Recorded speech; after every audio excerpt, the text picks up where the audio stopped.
दिल्ली की शाहबाद डेयरी में हुए साक्षी हत्याकांड ने पूरे देश को दहला कर रख दिया है।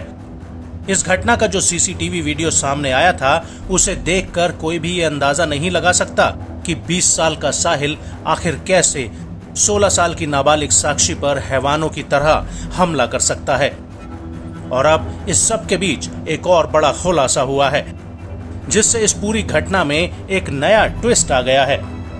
दरअसल साहिल ने पुलिस पूछताछ में बताया है कि पहले उसे झबरू और साक्षी ने धमकाया था। इसके बाद उसने साक्षी का मर्डर किया।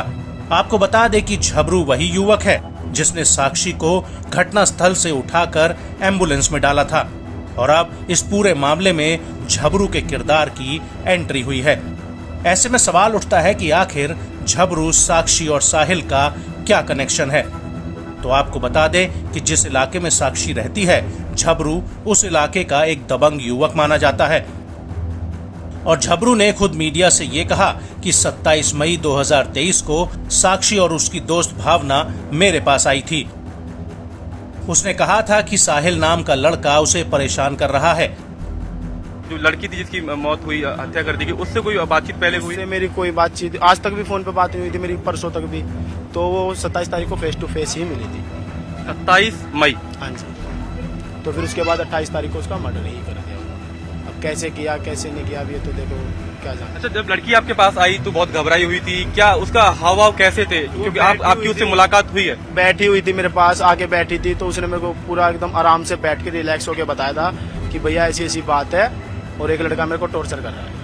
मगर भाई कोई बात नहीं, चलो कोई बात नहीं, चलते हैं। तो लड़का यहाँ पे खड़ा था, तो हम आए थे, हम 3 ही आए थे। अगर जो हम मारने धमकाने उसको आते तो मैं भी उसकी तरह गैंग लेके आता, ठीक है। वो दोनों लड़की थी मेरे साथ और मैं था, बस। और जो लड़की आपसे मिलने पहुंची, वो किसी के थ्रू आपसे मिलने पहुंची या क्या? उसका परिचय आपसे कैसे हुआ? भावना और वो लड़की आई थी। भावना मृतका को आपके पास लेकर पहुंची थी? हाँ, भावना मेरे साथ की लड़की है। ये बात पूरी तरीके से गलत है कि आपने और भावना ने मिलकर एक दिन पहले साहिल के ऊपर कट्टा ताना, कोई बंदूक उसको धमकाने की कोशिश करी? कट्टा बंदूक होती तो सर ये बताओ ना, मैं यहाँ होता क्या?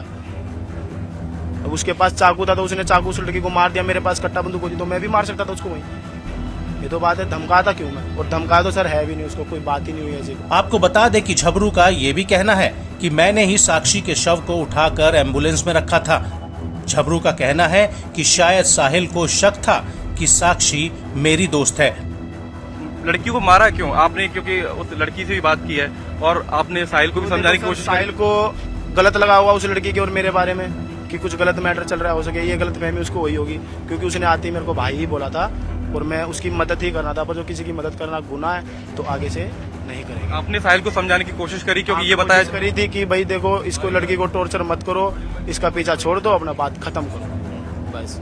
उसके साथ 15-17 लड़के और भी थे, उन्होंने भी कुछ नहीं कहा, साहिल ने भी वहाँ पे कुछ नहीं कहा, तो हम आ गए थे। वहीं साहिल का आरोप है कि साक्षी और उसके दोस्त ने उसे धमकाया था।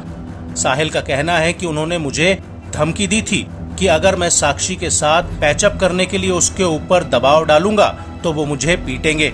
पुलिस का दावा है कि साक्षी और साहिल जून 2021 से रिलेशनशिप में थे और इनके बीच में अक्सर झगड़ा हुआ करता था। और 8 दिन पहले ही साक्षी ने साहिल से कहा था कि वो उसके साथ ब्रेकअप करना चाहती है और यहीं से साहिल बौखलाया हुआ था, जिसके बाद उसने साक्षी की हत्या कर दी।